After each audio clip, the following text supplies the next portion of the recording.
gentlemen. My name is Barbeau. I know some of you here and not the rest of you, but I'm hoping to meet you through the night and as we travel through the election here.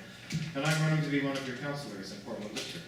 I live with my wife and son in Harrowsmith, and I'm a graduate of Sydenham High School. The reason that I'm running is because I believe that I would bring a different perspective to council. I have a young family, and there are issues that affect young families that I think council can easily address. But my wife and I also have parents who will soon be seniors, and we understand many of the issues that affect those later in life.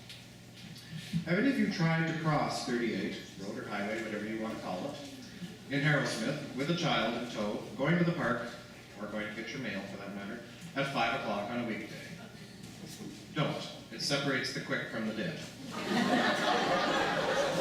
Traffic moves far too quickly, and this is something that council should be able to resolve relatively easily. Not a huge cost involved there. The infamous Harrowsmith intersection that links 38 with Wilton and Colbert roads, as well as another street there, is confusing at best and dangerous at worst. Stop and think for a moment that many of the school buses that feed our 2 elementary schools travel through that at rush hour every day. We can no longer accept the line that the traffic has been getting worse for years. Something must be done. I will work very hard to see that something is done, and not just in Harrowsmith, but in Hartington, Verona, and anywhere else that the existing approach to traffic is not working.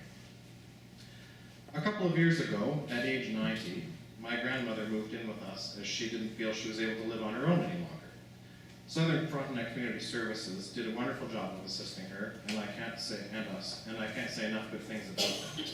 However, it did eventually become necessary for Grandma to move to a long-term care facility, which had to be in Kingston because there's nothing here for her.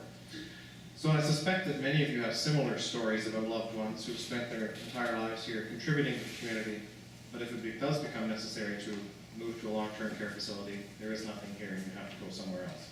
Council should do something about this, and I will work to support this. And finally, I'd just like to draw your attention to the bigger idea that I'm certainly around here, that of building community.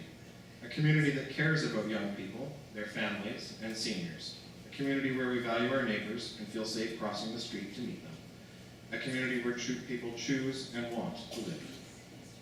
Thank you.